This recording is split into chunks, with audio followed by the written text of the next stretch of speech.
You are at the most luxurious dinner party in Rome, gold plates, the finest wine in the world in your goblet, food you've never seen before and will never see again. But there's one problem. Your host is a 14-year-old boy, and he's already decided how you're going to die.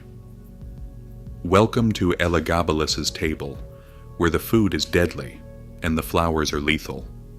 His name was Elagabalus. He ruled Rome for 4 years. He was dead before his 18th birthday. The most powerful man in the world hadn't even learned to shave yet. He wasn't a military tyrant like Nero. He wasn't a political monster like Caligula.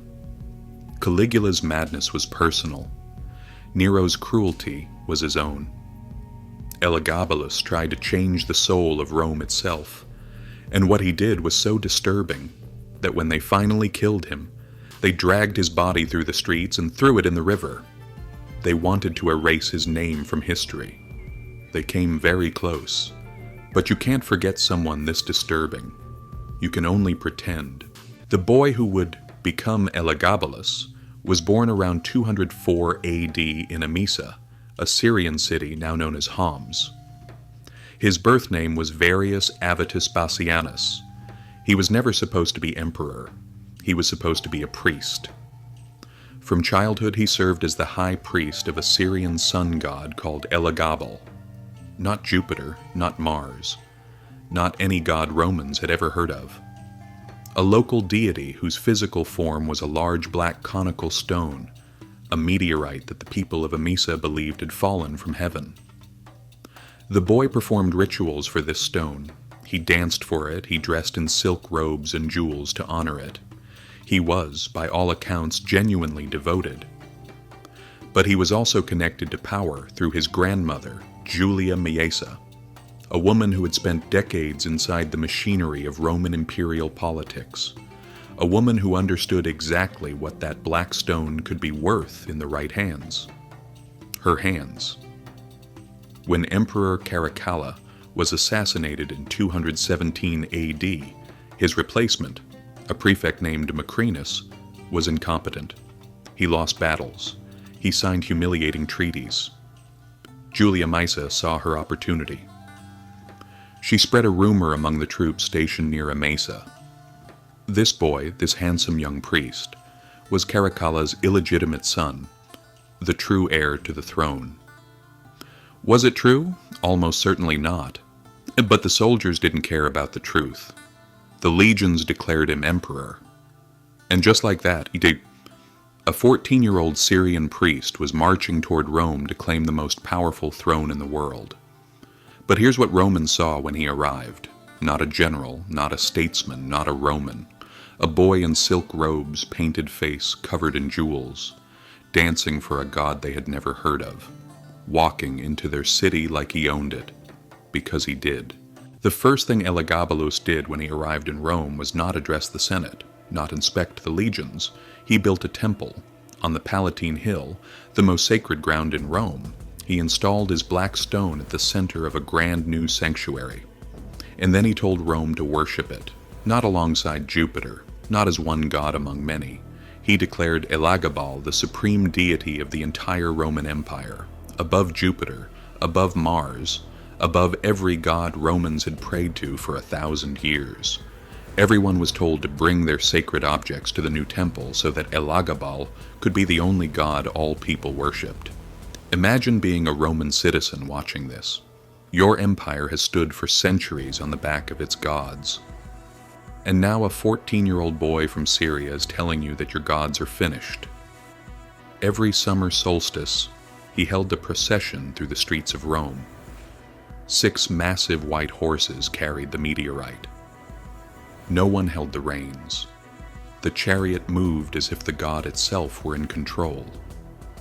Elagabalus walked backward in front of it, eyes fixed on the stone, never turning away.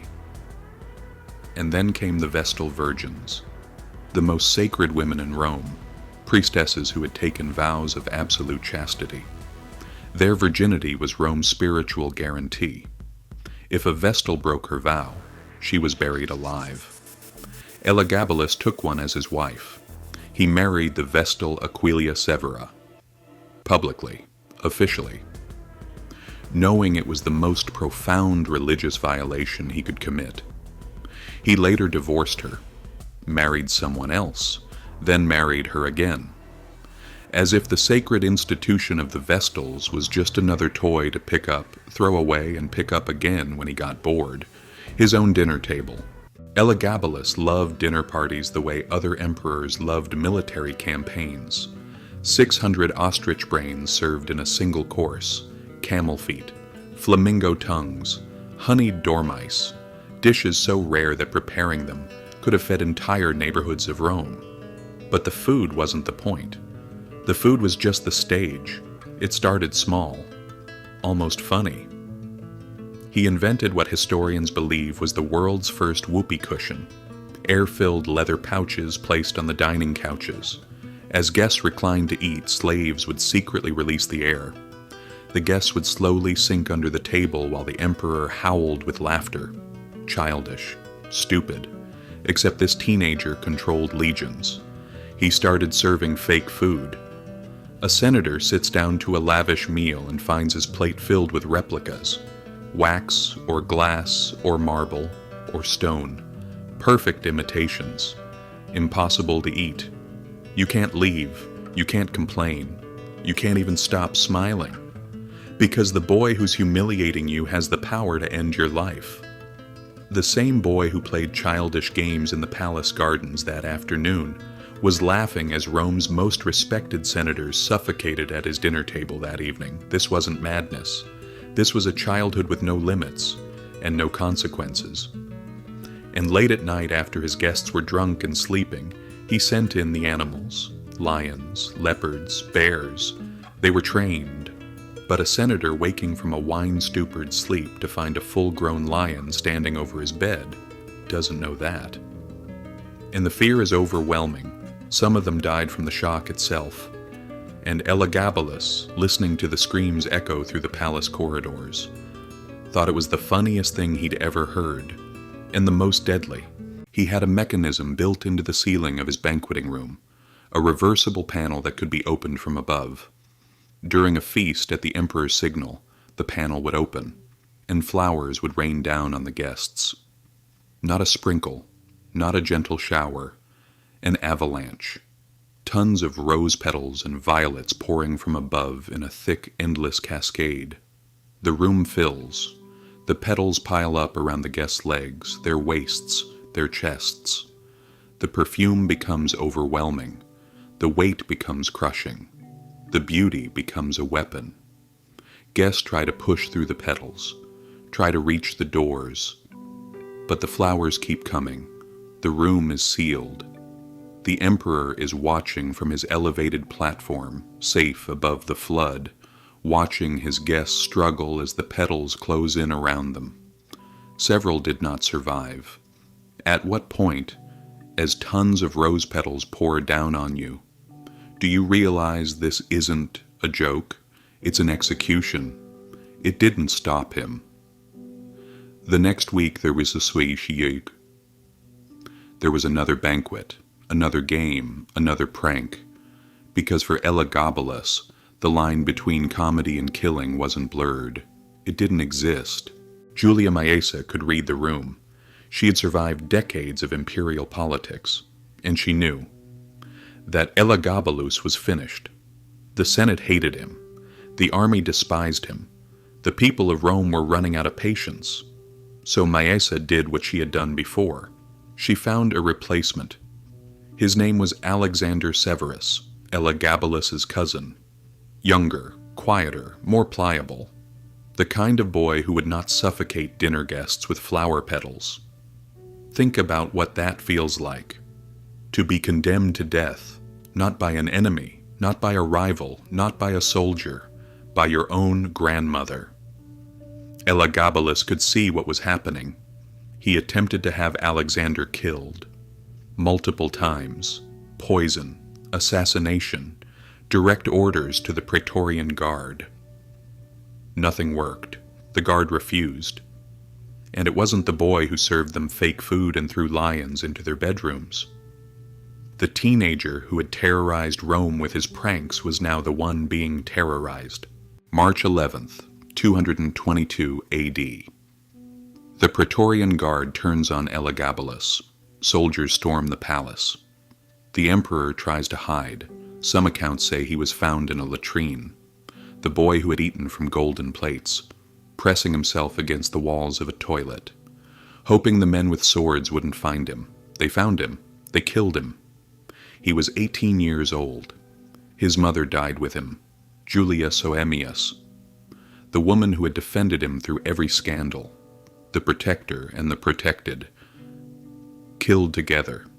They dragged him through the streets, through the forum where he had paraded in women's clothing, past the temples where he had installed his foreign god. They tried to throw him in a sewer. The body was too large, it wouldn't fit. So they dragged him to the Tiber River and threw him in. No burial, no tomb, no funeral rites, just the cold water and the current. The Senate passed a decree. His name was to be erased from every public record in the empire, his statues destroyed, his inscriptions chiseled away. Rome wanted to forget he had ever existed. And here's the darkest part of this story. Not the pranks, not the flowers, not the lions. The darkest part is that Elagabalus was a child. A 14-year-old boy handed the most powerful position on earth by a grandmother who didn't care about him, who used him as a vessel for her own ambition and discarded him when the vessel cracked. Most 14-year-olds would do stupid things. Elagabalus did monstrous things.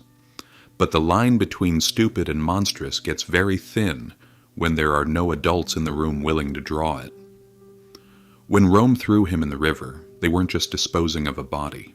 They were sinking the mirror they had created. But some names never sink. 2,000 years later, Elagabalus is still looking at us through those rose petals. They wanted him forgotten.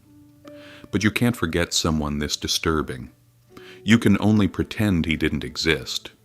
And pretending, as Elagabalus proved at every single one of his banquets, doesn't make the danger go away. It just means you don't see the flowers falling until it's too late to breathe.